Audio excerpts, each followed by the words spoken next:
Tercucu ya. Assalamualaikum warahmatullahi wabarakatuh. Selamat pagi pemirsa, semoga Anda hari ini dalam keadaan sehat walafiat dan tentu saja tetap istiqomah dalam keimanan dan ketakwaan. Amin ya rabbal alamin.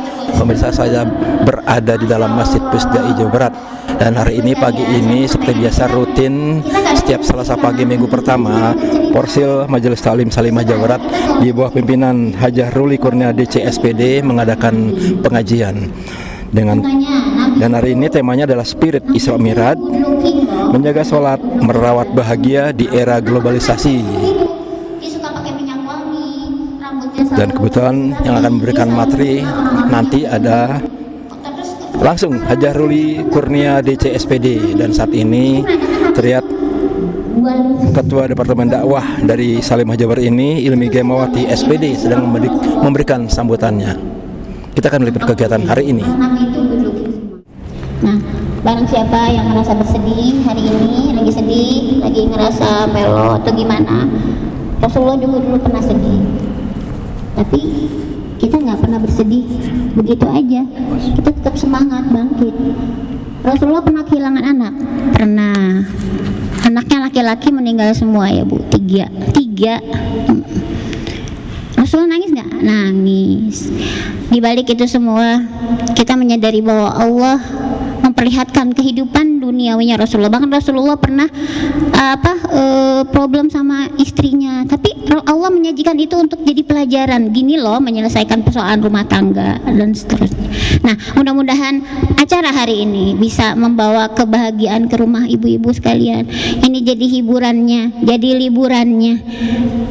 Dan ketika kembali ke rumah sudah siap untuk melaksanakan poin-poin yang nanti disampaikan oleh Umi Ruli gitu ya, menegakkan sholat. Nah, saya sedikit cerita tentang sholat ini ya. Barang siapa yang ingin memperbaiki hidupnya, perbaikilah sholatnya. Jadi kalau kita ngerasa, aduh hidup saya kok gini amat, anak-anak kita khususnya, sholatnya gimana nak? Udah benar belum gitu? Itu tuh kita perhatikan. Kalau anak sholatnya betul, insya Allah hidup dia lebih baik. Banyak sekali ibu-ibu penyakit-penyakit mental di dunia ini, dan kalau diteliti secara psikologis gitu ya, misalnya overthinking atau apa, itu beresnya dengan sholat. Sholat itu seperti interupsi buat otak kita yang nggak berhenti-berhenti mikirin dunia, jebret gitu. Dan sehari itu 5 kali. Mudah-mudahan kita termasuk orang-orang yang Allah perbaiki sholatnya. Amin. Pulang dari sini sholatnya jadi lebih baik dan jadi lebih bahagia. Yakin kalau sholat bisa membuat kita bahagia? Yakin? Nah, mudah-mudahan abis ini kita sholat bahagia, nggak buru-buru, nggak keingetan macam-macam. Iya, itu dari saya. Alhamdulillah Umi Ruli udah sampai ya. Lagi salat. Udah datang nih. Lagi salat. Ya, sampai buru salat. Ibu sekalian, saya ucapkan jazakillahu khair sudah hadir, dan kita berharap Salimah ini membawa manfaat yang besar bagi masyarakat. Silahkan sampaikan kepada teman-teman, sahabat. Silahkan bergabung bersama Salimah, kegiatan-kegiatan Salimah. Dan kecil ataupun besar, di sisi Allah lah yang kita harapkan pahalanya. Mudah-mudahan kumpulnya kita di sini untuk menuntut ilmu, Allah ganti dengan kita juga nanti kumpul sama-sama di surganya. Amin ya rabbal alamin. Baiklah, dari saya sekian. Selamat menyelami samudra kebahagiaan bersama penyajian ilmu dari pembicara-pembicara dari PW. Mudah-mudahan Allah ridha kepada kita ya ibu-ibu sekalian. Wa barakallahu fiik. Mohon maaf atas segala kekurangan. Assalamualaikum warahmatullahi wabarakatuh. Begini aja ya.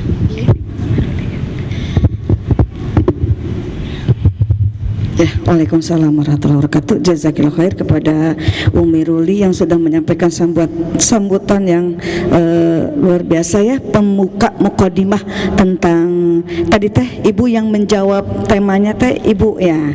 Ibu dapat door prize. Keren Bu, sampai tema noge dihafal ya. Luar biasa tuh non Ibu. Ya, jadi tadi yang disampaikan oleh Ketua Depdak terkait prolog atau mukadimah menjaga sholat, merawat bahagia di era globalisasi. Ya, betul. Kalau sholatnya dijaga, insya Allah Bu, semuanya urusan beres. Yakin tak Bu? Aya nu teu yakinnya kitu ning urusan Nabi seueur, berarti salatna teu dijaga. Salatnya mah tapi akhir waktu. Salatnya mah tapi teu husu gitu ya. Ngalamun nauzubillah ya. Mudah-mudahan di kita mengadang seperti itu. Baik, wilujeng sumping kepada Umi Ruli, Ketua Pimpinan Wilayah Salimah Jawa Barat yang sudah hadir di tengah-tengah kita. Mangga kepada Umi dipersilahkan. Bismillahirrahmanirrahim. Assalamualaikum warahmatullahi wabarakatuh.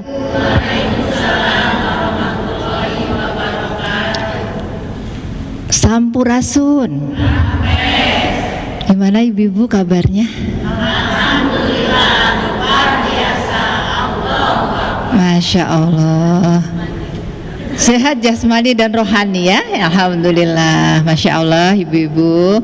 Karena sehari-hari Bu, saya tuh kalau di kantor Puspaga itu nemuinya ibu-ibu tuh yang suntuk, nangis, marah-marah, teriak-teriak, berantem sama suaminya di depan kita gitu.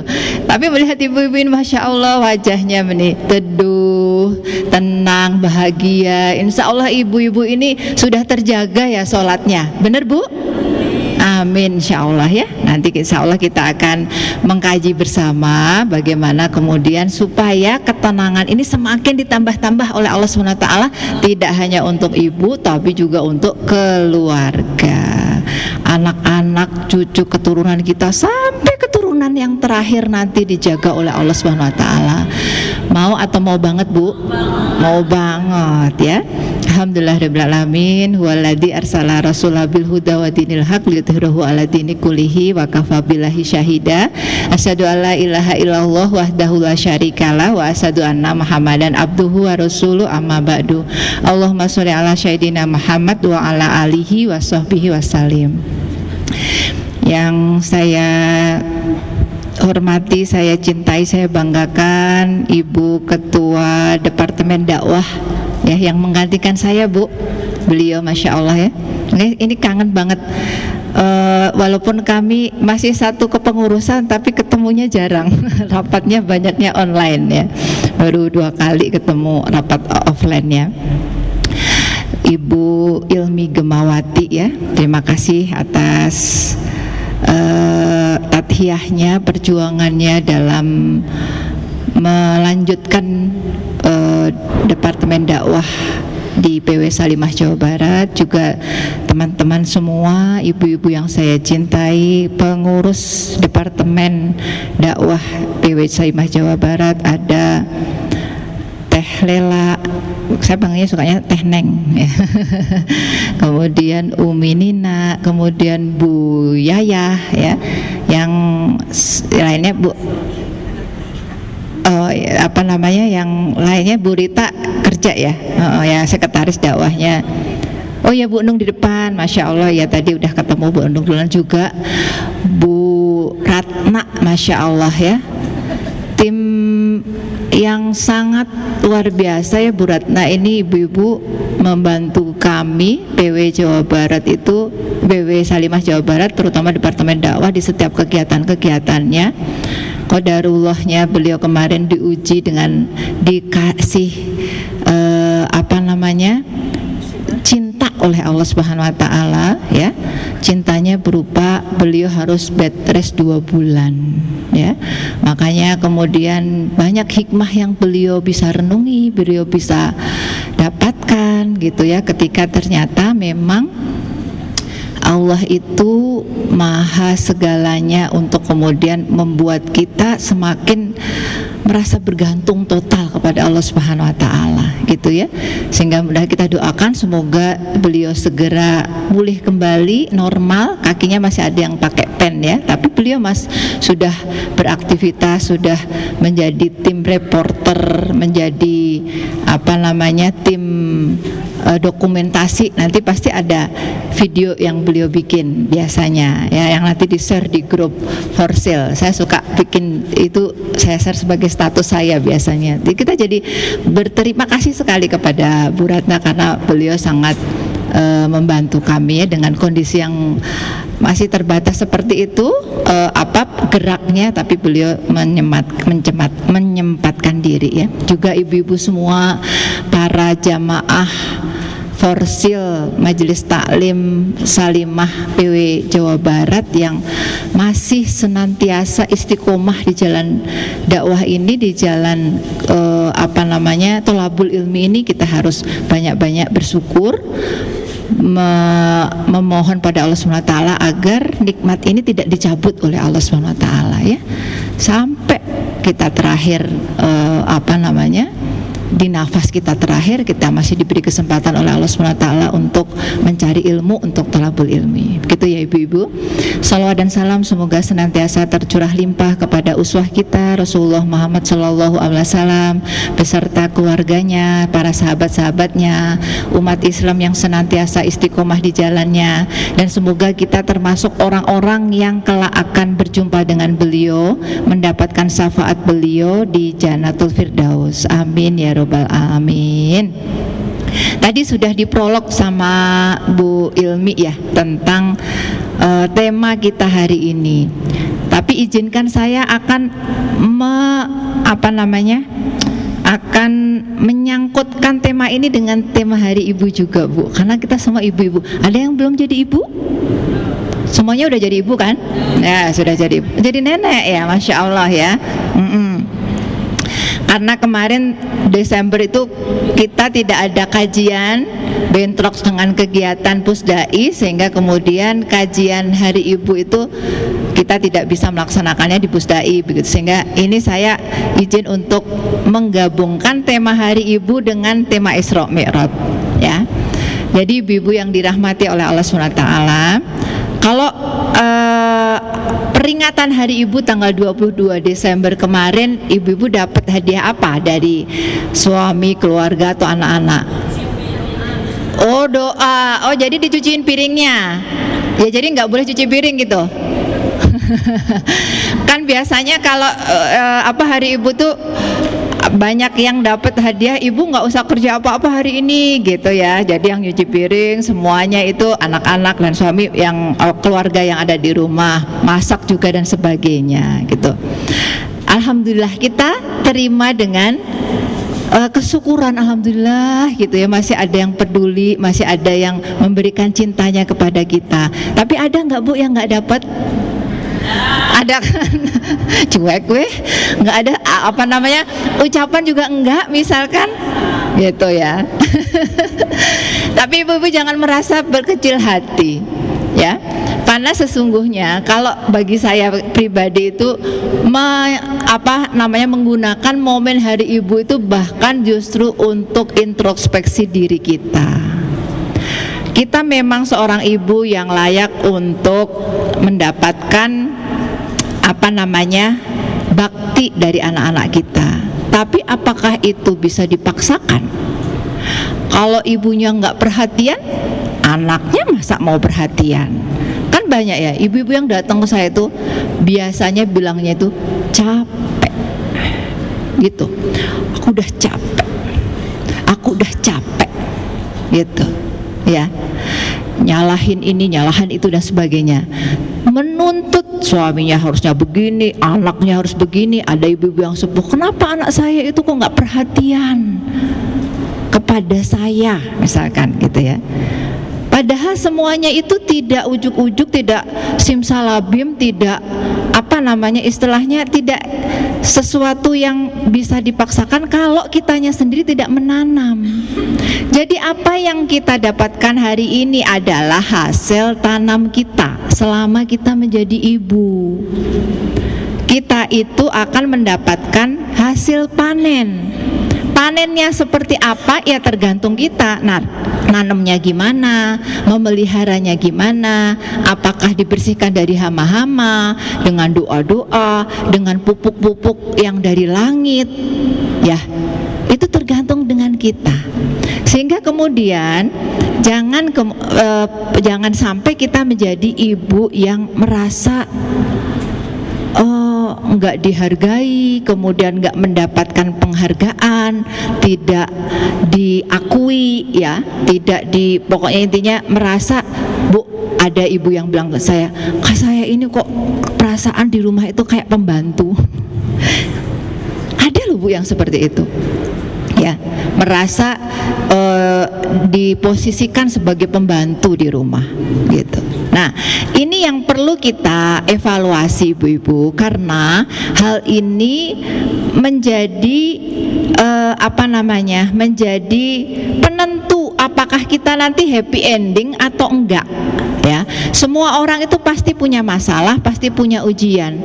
Tapi bagaimana kita merespon masalah itu sehingga kemudian menentukan akhir dari masalah itu akan berakhir dengan kebaikan atau sebaliknya, ya. Sehingga inilah yang perlu kita evaluasi, apakah kita memang sudah layak menjadi seorang ibu yang pantas mendapatkan bakti terbaik dari anak-anak kita. Tanya sama diri kita sendiri.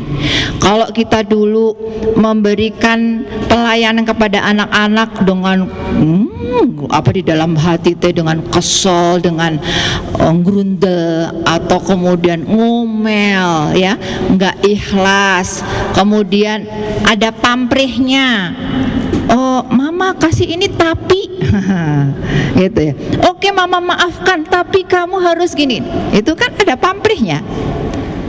Memaafkan seseorang ada tapi-tapinya, gitu, seperti itu. Nah, seperti itu tuh harus kita evaluasi. Kira-kira kita itu sudah layak nggak ya jadi ibu yang memang betul-betul akan mendapatkan bakti yang terbaik dari anak-anak kita. Dah itu nggak akan ibu, maksudnya insya Allah kalau kita memberikan bakti terbaik kepada anak-anak kita, mereka pun juga nggak usah dipaksa, nggak usah diancam, nggak usah dituntut, mereka akan memberikan bakti karena mereka itu hatinya itu akan nyambung dengan hati kita. Jadi ibu yang mendidik dengan hati, ibu yang berkomunikasi dengan anak-anaknya, dengan keluarganya itu dengan hatinya, bukan hanya lisannya aja ngomel, tapi hatinya yang nyambung dengan anak-anak itu insya Allah akan tersambung dengan baik, ya. Ada takliful qulub, ada ikatan hati. Maka kita harus bertanya, apakah kita memang sudah layak mendapatkan bakti yang terbaik dari anak-anak kita, cinta yang terbaik dari pasangan kita. Kalau kitanya menuntut mereka harus begini, begitu dan sebagainya, sementara kita tidak menuntut diri kita sendiri, itu yang terjadi justru sebaliknya. Mereka nggak akan respect kepada kita.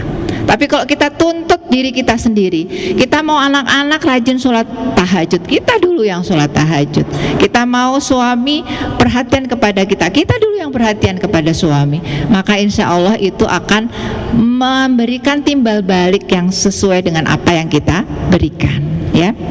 Jadi Bu, ketika seorang ibu berusaha untuk melakukan amal-amal soleh sepanjang kehidupannya, pada saat itu tuh sebenarnya dia sedang menjaga gerbang keberkahan keluarga. Jadi keluarga itu jadi diberkahi oleh Allah SWT karena ibu itu, ibu yang senantiasa sholat, khusyuk, sujud dan sebagainya, yang ikhlas melaksanakan tugas-tugasnya, tidak dengan ngomel, tidak dengan sakit hati, tidak dengan ngomong di belakang. Banyak loh ibu-ibu yang cerita aib-aib anaknya itu di belakang. Itu anak-anak nggak suka banget. Anak-anak datang ke kantor kami di Puspaga itu banyak yang anak itu merasa tidak betah di rumah tuh karena seperti itu. Tidak diterima oleh ibunya sendiri dengan cara apa? Ya, ibunya nyebar-nyebarin kekurangannya kepada orang lain, ya. Jadi apakah kita sudah menjaga gerbang keberkahan keluarga kita dengan amal soleh kita, dengan keikhlasan kita? Itu kita sendiri yang bisa menjawab. Kalau ternyata belum, ayo mulai, mumpung masih ada waktu, mumpung masih ada ruh kita, ya. Jasad itu kalau udah ditinggalkan ruh nggak bisa ngapa-ngapain kan, Bu. Jadi mumpung masih ada nyawa kita, masih ada kesempatan, masih ada umur, ayo kita mulai sekarang, ya. Selain kita menjaga keberkahan keluarga kita, pada hakikatnya seorang ibu yang senantiasa menjaga ketaatannya pada Allah SWT itu sedang mempersiapkan takdir yang baik untuk keluarganya, ya. Jadi jangan kemudian kita menyalah-nyalahkan ketika ada musibah ini, musibah itu, misalkan di keluarga. Kita dulu sebagai ibu udah nyiapin takdir terbaik itu seperti apa, ya. Sehingga kemudian ketika kita sudah mengevaluasi diri, oh iya ternyata geningan teh saya belum ikhlas jadi ibu, masih sering omel, masih sering marah, masih sering di belakang teh nggak plong kalau ada masalah-masalah tuh, masih ngungkit-ngungkit kesalahan yang tahun kapan diungkit-ungkit. Jadi anak-anak teh masih jadi bingung. Jadi ibu teh maunya apa? Aku teh mau berubah tapi masih tetap aja diungkit-ungkit kesalahan. Itu anak-anak nggak suka sekali, Bu. Saya banyak klien-klien remaja-remaja akhir itu yang dia itu merasakan trauma-trauma dari orang tuanya, terutama ibunya. Karena apa? Karena perlakuan yang seperti itu, diungkit lagi. Ibu suka nggak, Bu, kalau diungkit-ungkit kesalahan? Nggak suka juga kan, Bu? Kita bilang udah minta maaf ya, ibu minta maaf ya, habis itu diungkit lagi minggu depan sama anak, kan nggak suka juga. Nah itu terjadi, Bu, ya. Maka kemudian kita evaluasi, yuk kita bareng-bareng evaluasi di momen Hari Ibu ini tahun 2025, ya, Hari Ibu tahun 2025, kita sudah menjadi ibu yang seperti apa? Sudah bisakah kita menjaga keberkahan gerbang keberkahan keluarga kita? Sudah bisakah kita mempersiapkan takdir-takdir terbaik untuk anak-anak kita? Nah, itu kita yang bisa menjawab, kita dan Allah SWT. Maka mari kita persiapkan. Kalau yang belum kita segera lakukan, bila yang sudah, ayo kita tingkatkan. Maka insya Allah itu akan membuat kita akan semakin menjadi ibu yang bahagia, menjadi ibu yang sangat-sangat merasa mendapatkan anugerah dari Allah SWT. Baiti janati itu benar-benar kita rasakan. Anak-anak kalau ditanya tempat mana yang paling kamu sukai? Rumah. Suami ditanya tempat mana yang paling disukai? Rumah. Gitu, ya. Saya waktu itu terharu banget, Bu, ketika suami saya ada dinas, harusnya nginep di Pullman sini, Bu, di dekat Gasibu. Beliau nggak ambil tuh kamarnya, mending pulang ke rumah. Kata beliau seenak-enaknya, paling enak tempat istirahat tidur itu ya di rumah. Masya Allah, ya. Kalau sudah ada ungkapan seperti itu di antara keluarga kita, maka insya Allah itu sudah terjalin ta'liful qulub, terjalin ikatan hati di antara keluarga itu, sehingga saling merindukan, sehingga rumah itu menjadi tempat kembali, ya. Banyak anak-anak yang terkena narkoba, terkena pergaulan bebas, yang kami tangani itu karena apa, Bu? Nggak ada tempat kembali. Rumahnya itu bukan baiti janati, yang ada disalah-salahin aja. Semuanya salah di mata mama, begitu. Semuanya salah kata nenek, gitu ya. Kalau misalkan sudah punya cucu, gitu ya. Sehingga kemudian ini yang perlu kita perbaiki. Nah, hubungannya dengan Isra Mi'raj tadi yang disampaikan oleh Bu Ilmi, bahwa perintah ketika Isra Mi'raj itu selain Allah itu menghibur Rasulullah juga diberikan perintah sholat, ya. Maka kita harus memahami dan harus meyakini bahwa perintah sholat itu bukan perintah yang biasa-biasa aja, Bu. Perintah sholat itu perintah yang sangat luar biasa, yang menyebabkan derajat kita itu ditinggikan dari umat-umat yang lain, ya. Sehingga kemudian kalau kita sudah merasakan bahwa perintah sholat, kewajiban sholat itu adalah cara Allah untuk menaikkan derajat kita di hadapan Allah SWT, Bu, Rasulullah naik ke Sidratul Muntaha itu sendirian. Jibril aja nggak boleh ditahan. Jadi langit ketujuh, dari langit pertama, kedua, ketiga, keempat, kelima, keenam, ketujuh, sampai sama Jibril ditemeninnya.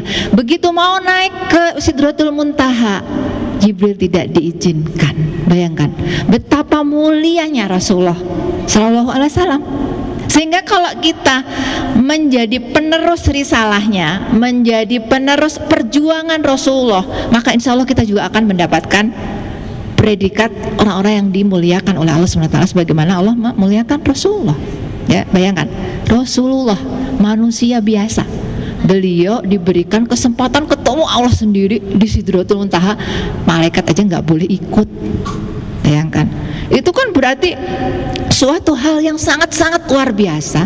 Sehingga ketika kita memahami bahwa perintah sholat ini menjadi sesuatu anugerah yang sangat luar biasa, perintah yang sangat luar biasa, maka insya Allah itulah yang akan menyebabkan kita menjadi ibu yang diberkahi oleh Allah SWT.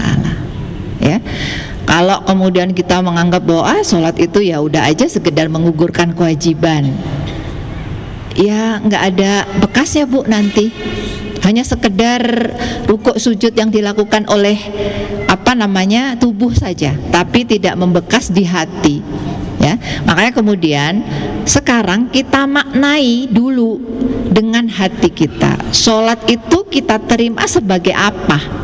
Sebagai beban yang berat, yang mengganggu dan sebagainya. Masih asik-asik nonton sinetron, sudah azan misalkan. Ya, ada ibu-ibu yang seperti itu. Jadi engke nanti aja sholatnya, udah tanggung sinetronnya bentar lagi. Tapi kalau ibu-ibu di sini mah enggak ya Bu ya? Enggak ya, insya Allah, alhamdulillah. Begitu dengar azan langsung, atau bahkan justru sebelum azan, ya, pas lagi sholawat, wassalatu wassalamu alaik, kan ada sekarang kayak gitu ya di masjid-masjid, langsung ibu-ibu wudhu. Wah, itu derajatnya sangat tinggi di hadapan Allah SWT. Orang yang menunggu-nunggu waktu sholat, bukan orang yang begitu dengar azan langsung wudhu. Itu derajatnya lebih tinggi daripada orang yang dengar azan langsung wudhu. Lebih tinggi orang yang menunggu-nunggu waktu sholat. Jadi 10 menit sebelum ibu dengar azan tuh ibu udah punya wudhu, udah di atas sajadah, udah pakai mukena.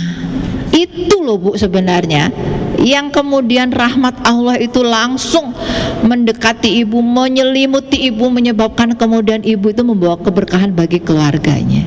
Jadi yang pertama adalah suasana hati kita dulu kita benerin. Suasana hati kita menerima perintah sholat itu seperti apa? Apakah kita menunggu-nunggunya? Kalau menunggu-nunggu berarti kan kita kangen ya Bu, pengen sholat. Kalau ya belum sholat udah jam 2 misalkan, nah itu boro-boro kangen, lupa, hampir lupa ya, seperti itu ya. Jadi apakah ada kerinduan kita kepada sholat 5 waktu itu, bahkan kita nambahin dengan sholat rawatib, sholat sunnah yang lain? Itu bukti kerinduan kita. Makanya kemudian kita tanya, suasana hati kita seperti apa dulu, karena itu sangat-sangat mempengaruhi.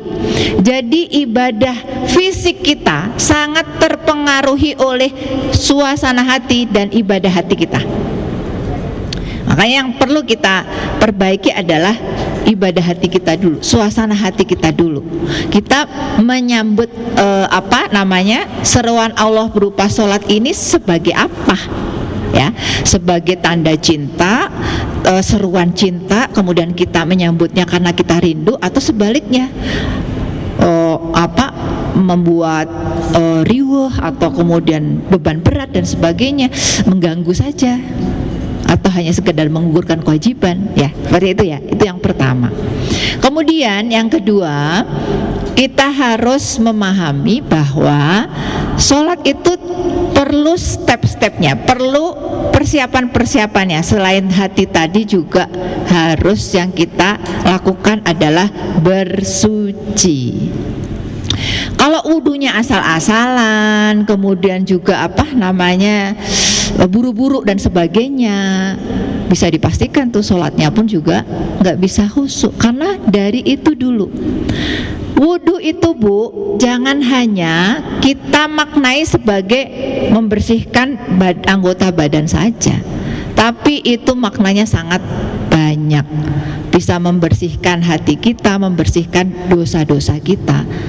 Pernah nggak atau sesering apa Ibu ketika mau wudhu itu teringat itu dulu, bahwa ya Allah saya mau wudhu, mohon ya Allah air wudhu ini bisa membasuh badan saya sehingga kemudian badan saya jadi bersih dari najis, dan juga Engkau bersihkan dari dosa-dosa saya ya Allah. Ada nggak lintasan hati itu?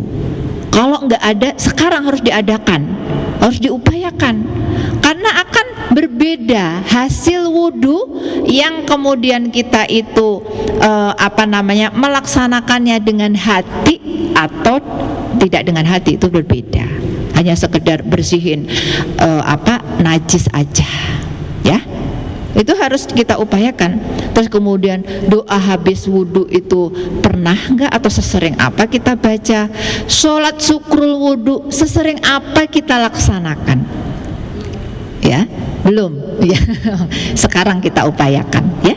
Makanya kemudian nggak bisa kalau mepet-mepet waktunya udah mau beres. Mana mungkin ada waktu buat sholat syukrul wudhu kalau misalkan baru ingat misalkan jam 2 belum sholat, pasti buru-buru cepet-cepet sholat sunnah kagak, ya nggak Bu? Sholat sunnah qobla enggak, sholat syukrul wudhu enggak. Mau wudhu teh izin dulu pada Allah Subhanahu wa taala, ya Allah izin mau wudhu ya Allah. Saya berharap wudhu saya ini, dan kita Bu, kalau kita lagi melaksanakan sesuatu itu ingat-ingat atau kita seolah-olah ini adalah amal kita yang terakhir. Ya Allah, kalau ini wudhu saya yang terakhir, tolong ini jadikan wudhu yang terbaik. Ya Allah, ini kalau sholat saya yang terakhir, jadikan ini sebaik-baik sholat saya di hadapan Engkau. Ya, bayangkan Bu, beda persiapan batin sama yang nggak persiapan batin itu akan beda.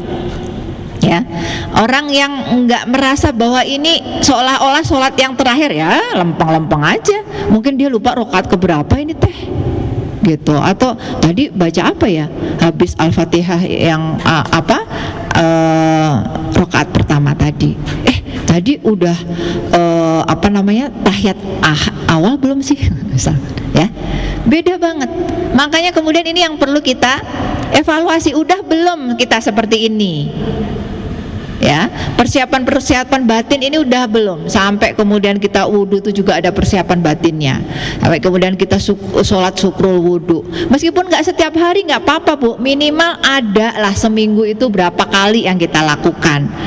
Alhamdulillah kalau misalkan setiap wudhu kita bisa syukrul wudhu. Tapi kalau enggak, minimal ada target-target kita yang bisa kita laksanakan, gitu ya. Kalau misalkan sekarang masih sulit, ya udah nggak apa-apa, seminggu sekali dulu aja syukrul wudhunya.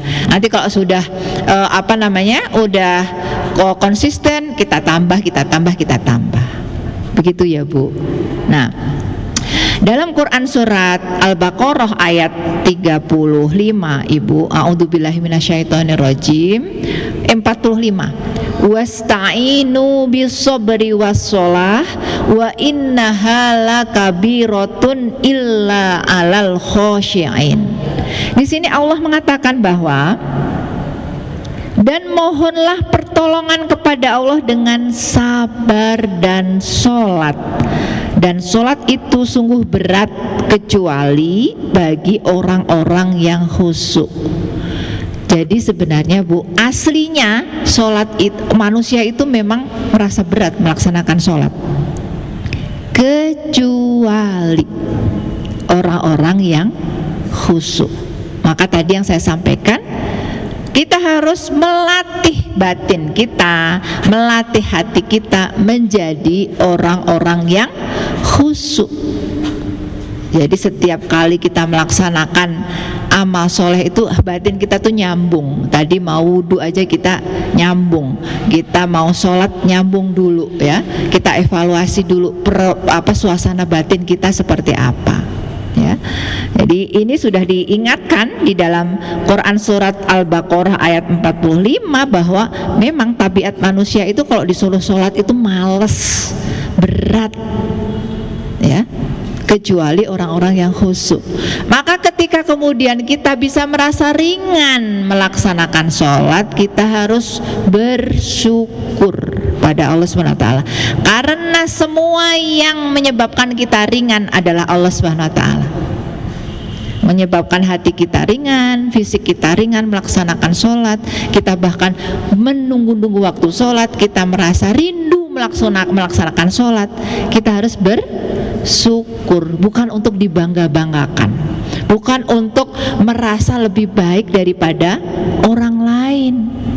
Bu, banyak anak-anak yang curhat kepada saya karena sering dibanding-bandingkan sama ibunya. Dulu waktu ibu umur segini, ibu sudah bisa begini.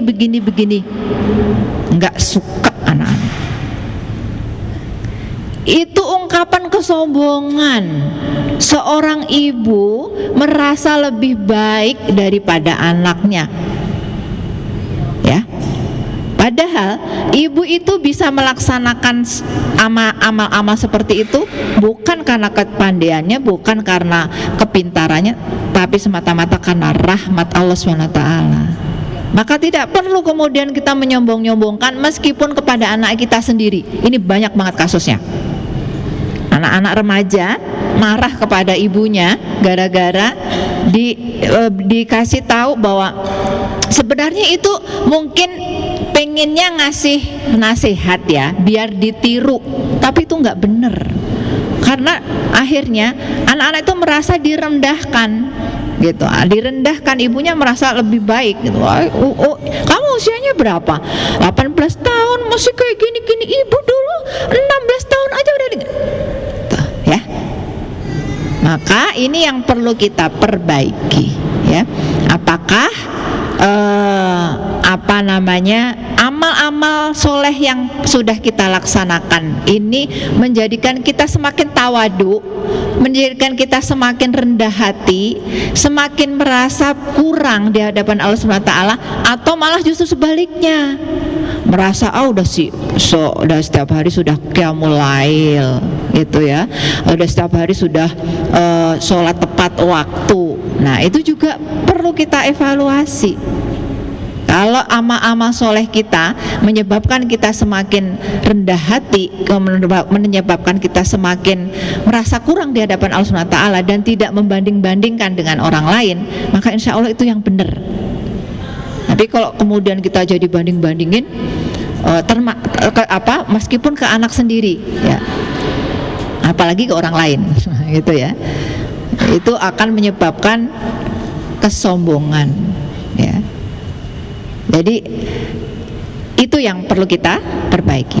Selanjutnya, ini tadi di ayat 40 dijelaskan bahwa sungguh berat, sholat itu sungguh berat kecuali orang-orang yang khusyuk. Maka kita harus cari tahu gimana supaya kita bisa khusyuk. Ya, khusyuk itu adalah hati yang senantiasa tersambung dengan Allah Subhanahu wa Ta'ala. Tidak hanya di sholat, Bu, tapi di setiap kesempatan. Bahkan ketika ibu masak, sudahkah ibu khusyuk masaknya? Khusyuk pisan. Gitu. Nyambung kepada Allah SWT. Ya Allah, bahan makanan ini mau aku masak, ya Allah, jadikanlah bahan makanan ini atau beras ini menjadi nasi yang akan menyehatkan keluargaku, akan membawa keberkahan bagi keluarga kami, ya Allah. Itu loh, ya, bedanya ibu yang khusyuk sama ibu yang nggak khusyuk. Semuanya sih jadi nasi, tapi apakah nasinya itu berkah apa enggak, itu tergantung kekhusyukan ibunya, gitu, ya. Ketika ibu belanja di pasar, melihat sayuran, ada kangkung, ada bayam, ada sawi, beda-beda kan Bu semua? Pernah nggak langsung ibu terkonek, ya Allah, Masya Allah, luar biasa Allah itu ya, menciptakan berbagai macam sayur-sayuran. Semuanya nggak ada yang sama, beda-beda bentuk-bentuknya dan beda juga khasiat-khasiatnya, kandungan gizinya juga berbeda. Pernah nggak seperti itu, Bu? Jarang. Berarti pernah ya? Ya, berarti tinggal diulangi lagi. Yang belum pernah harus diupayakan seperti itu. Pada saat ibu-ibu nyuci piring, pernah nggak terkonek kepada Allah SWT bahwa ketika piring dan panci itu yang kita cuci, ibu langsung kena, ya Allah, alhamdulillah Allah menciptakan bahan-bahan untuk bisa dibuat piring dan panci. Kalau enggak mungkin zaman gerabah terus, Bu. Ya, yang pakai kuali tanah liat itu. Itu pernah nggak terkonek ibu dengan Allah SWT? Kalau belum, ayo kita mulai sekarang. Kita harus jadi ibu-ibu yang hatinya khusyuk bagaimana apapun itu yang sedang kita lakukan. Ya, sedang mencuci piring, mencuci baju, sedang mensetrika baju. Pernah nggak terkonek, ya Allah, alhamdulillah bisa beli baju yang anget kayak gini, bisa melindungi tubuh dari dingin dan sebagainya. Terima kasih ya Allah, ada bahan-bahan yang seperti ini yang sehingga kita mudah untuk memilihnya. Mau beli baju seperti apa kita mudah. Ya. Nah, itu harus dilatih. Harus dilatih setiap hari, harus dilatih dan harus ada catatannya, Bu. Kalau misalkan kita hanya ngawang-ngawang saja, oh ya udahlah, pokoknya kita belajar khusyuk gitu. Sekarang kita ngawang-ngawang aja, itu nggak akan objektif kita. Banyak ibu-ibu yang datang ke saya tuh, saya udah capek, Bu, saya udah berdoa banyak. Saya tanya, berapa kali doanya? Diem aja. Gitu ya. Berapa kali? Para salafus soleh itu doanya ribuan kali loh, Bu. Imam Abu Hanifah itu 3.500 kali, itu satu ayat doang. Itu, Masya Allah itu. Loh, kita pengennya instan. Begitu ada masalah, sekali ucap langsung celing. Gitu. Ya nggak mungkin lah, begitu ya.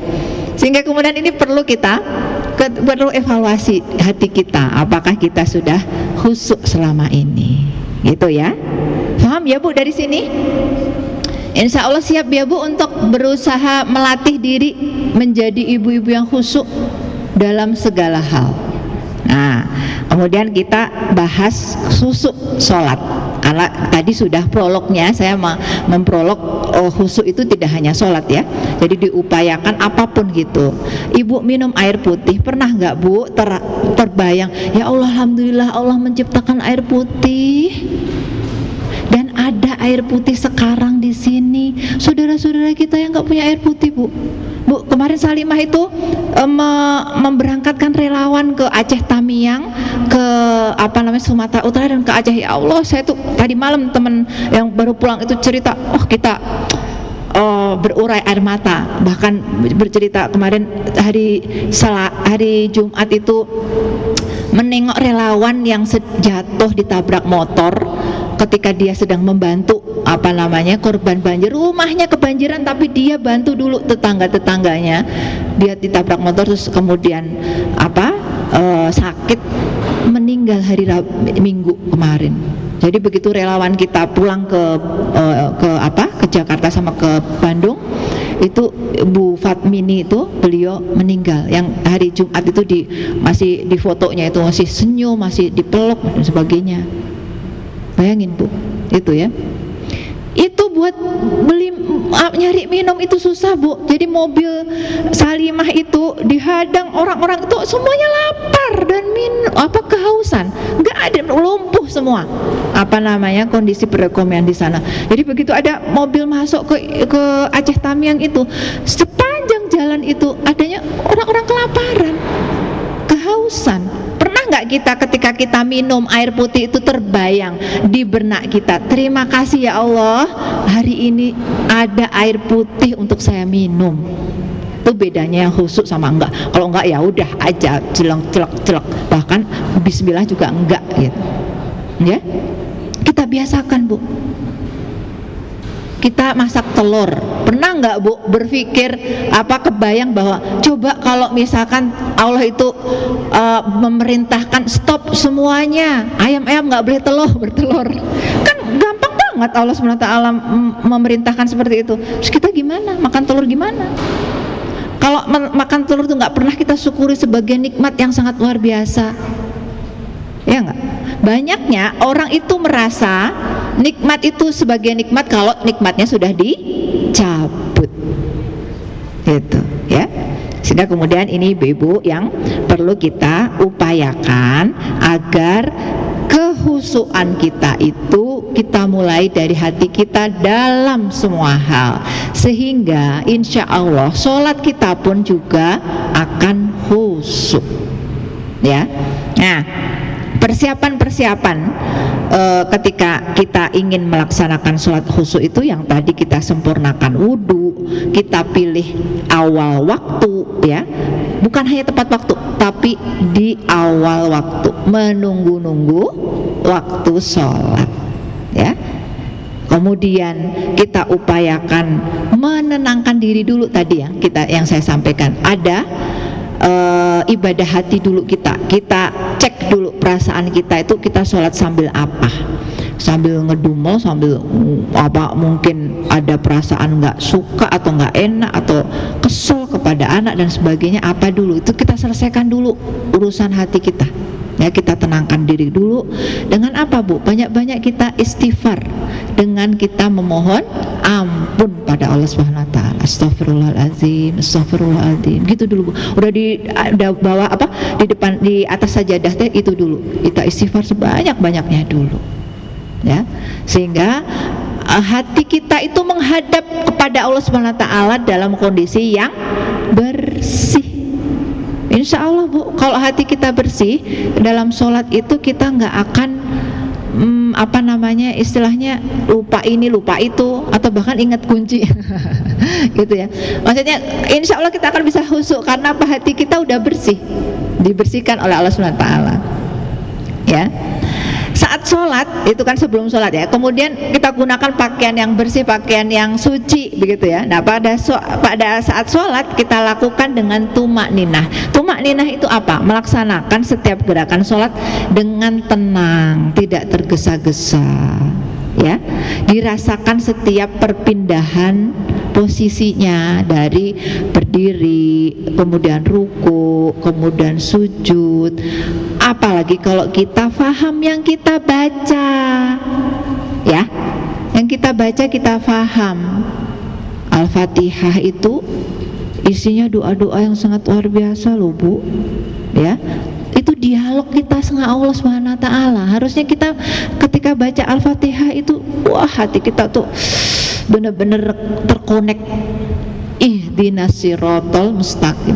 Inti dari Al-Fatihah kan itu, kita minta ditunjukkan ke jalan yang benar, ke jalan yang lurus, gitu, ya. Sehingga kemudian kalau kita bisa tahu artinya aja lah, sholat doa-doa gitu, subhana rabbil azimi wa bihamdi, subhana rabbil a'la dan sebagainya, kita ngerti paling tidak terbersit arti dari yang kita baca, itu akan semakin membuat kita tumakninah, ya, memahami bacaan, ya. Jadi kemudian fokuskan pandangan, jadi jangan kemana-mana Bu, fokuskan pandangan. Makanya kemudian dibersihkan tempat sholat kita itu dari sesuatu yang mengganggu. Ya, kalau kita lagi sholat berjamaah juga kita upayakan tidak menggunakan baju atau mukena yang sangat mencolok, yang warnanya itu mengganggu pandangan jamaah di belakang kita, bisa kan? Karena ada seperti itu. Ada dulu bapak-bapak cerita sholatnya nggak khusyuk gara-gara baca kaos ya, tulisan di kaos orang di depan dia itu lucu gitu.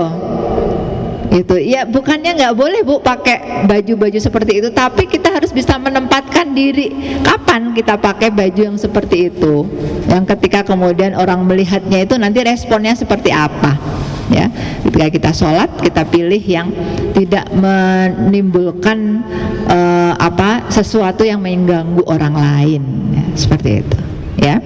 Kemudian menghadirkan perasaan tadi yang sudah saya sampaikan, hadirkan bahwa ini adalah sholat yang terakhir. Siapa tahu, kita nggak tahu loh Bu, dan meninggal itu nggak harus sakit dulu, nggak harus tua. Ya, banyak orang yang meninggal duluan daripada orang tuanya, gitu. Banyak orang yang meninggal nggak pakai sakit dulu. Banyak orang yang meninggal pada saat sholat itu juga, ya. Sehingga kemudian ketika kita menghadirkan perasaan kita, ya Allah, kalau ini sholat saya yang terakhir, mohon ini dijadikan sholat yang terbaik ya Allah, gitu ya. Ya, insya Allah dengan demikian kita akan terjaga pikiran-pikiran kita.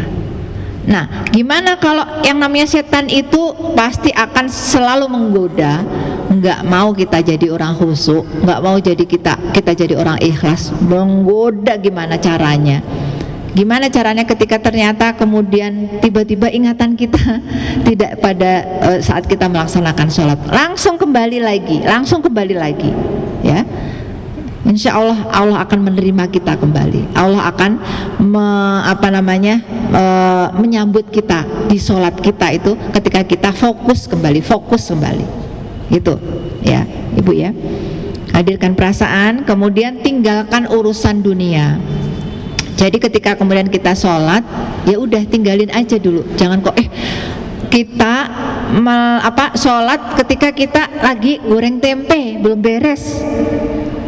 Matiin aja dulu, ya, dimatikan apinya, kemudian kita tinggalkan dulu, kita sholat dulu. Karena kalau misalkan api itu masih nyala, pasti akan kepikiran, itu gosong nggak ya, dan sebagainya, gitu ya. Jadi pokoknya tinggalkan dulu urusan dunia yang kita kerjakan, itu kita tinggalkan dulu, ya. Kemudian selanjutnya adalah berdoa, ya, mengakhiri sholat itu dengan doa yang khusyuk.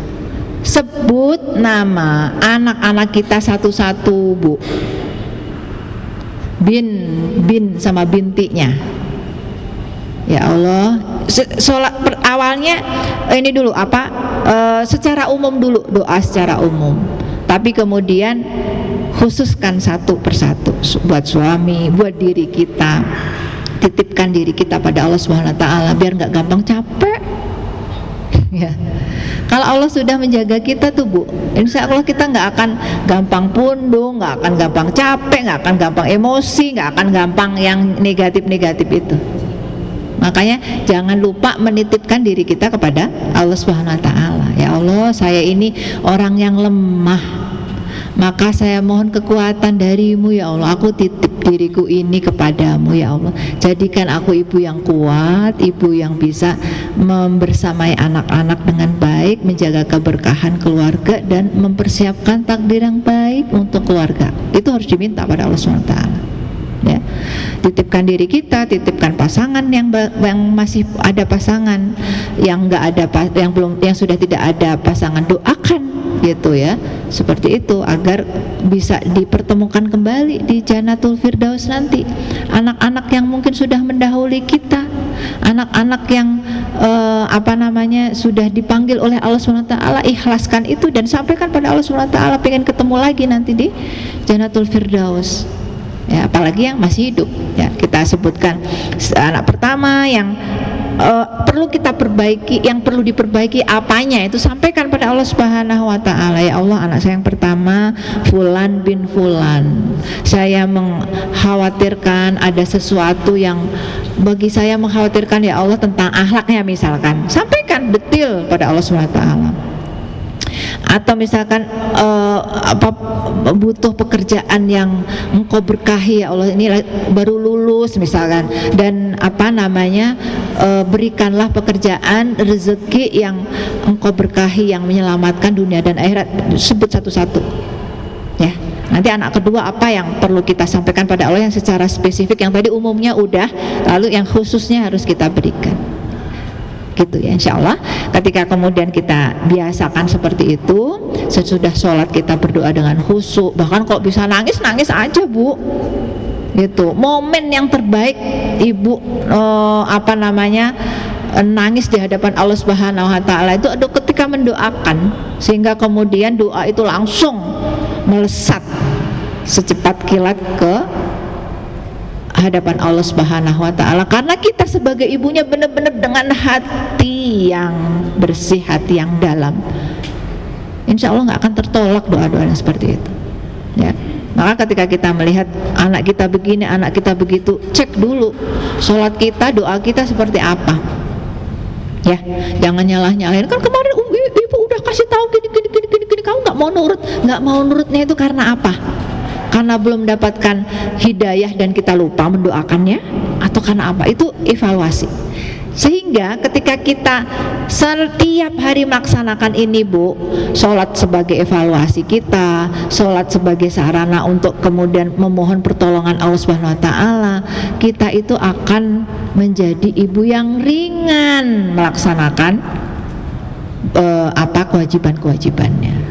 Anaknya tantrum kayak apapun juga, alhamdulillah. Masih ada yang punya anak kecil? Kayaknya udah nggak ada ya, cucu ya.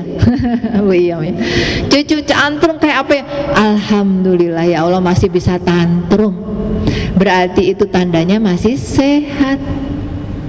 Kalau sakit demam tinggi nggak mungkin bisa tantrum, Bu. Diem, lemes, diem gitu kan ya, gitu.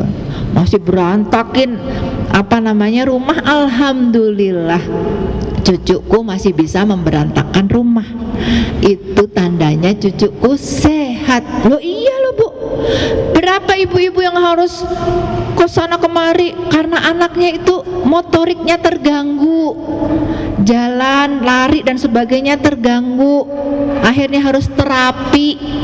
Boro-boro mau berantakin rumah, mau jalan aja masih susah. Banyak anak yang seperti itu. Jadi kalau anak motah itu kita alhamdulillah, Bu. Anak berantakin rumah alhamdulillah, anak bikin tantrum di rumah alhamdulillah. Pokoknya alhamdulillah semua, ya. Bisa dicek dari kualitas sholat ibu, bisa dicek dari kualitas doa-doa ibu, bisa dicek dari kualitas hati ibu. Hati ibu yang senantiasa khusyuk, maka insya Allah akan mudah itu meredakan semuanya itu. Langsung aja wudhu, kemudian sholat, selesai semuanya, diselesaikan oleh Allah Subhanahu wa taala. Nggak usah ikutan tantrum, ya. Kan yang terjadi begitu. Ibunya lebih heboh tantrumnya, neneknya lebih heboh tantrumnya. Gitu ya, Bu. Di meja-meja kanseling kami itu begitu. Jadi kalau ibu datang curhat itu yang lebih heboh itu ibunya yang tantrumnya gitu. Padahal anaknya itu sudah selesai udah gitu ya. Anak itu seperti itu karena dia belum bisa mengungkapkan apa sih sebenarnya masalah dia itu seperti apa. Itu tuh belum ngerti, sehingga caranya itu dengan tantrum. Anak-anak remaja itu juga belum ngerti caranya mengungkapkan masalahnya dia itu seperti apa, apalagi kalau dia merasa tidak dipercaya oleh orang tuanya. Akhirnya dia keluar rumah, itu cara dia mengungkapkannya gitu. Sehingga kita ibu yang khusyuk itu harusnya segera terkonek, segera ada apa nih gitu, segera sensitif gitu ya, Bu. Insya Allah dengan begitu kita akan menjalani hari-hari kita sebagai seorang ibu itu dengan bahagia, menjalani hari-hari kita sebagai seorang nenek itu juga sangat bahagia sekali, karena ini nanti yang akan melanjutkan ruku sujud saya ya Allah. Anak yang tantrum ini nanti yang akan melanjutkan sholat-sholat saya ya Allah. Maka alhamdulillah ya Allah, gitu ya. Insya Allah kita akan menjalani kehidupan keluarga kita dengan sakinah, mawaddah, warahmah, serta merasakan keberkahan rumah tangga kita menjadi baiti jannati. Apa sih artinya baiti jannati, Bu? Rumahku surgaku. Apakah itu bisa terjadi? Insya Allah. Jadi surga yang didahulukan oleh Allah SWT di dunia itu ya rumah harusnya, ya. Maka insya Allah masih ada waktu. Ayo kita berupaya untuk mewujudkannya. Begitu saja yang bisa saya sampaikan. Mohon maaf atas segala kesalahan. Alhaqum rabbikum fala takunanna minal mumtarin. Wassalamualaikum warahmatullahi wabarakatuh.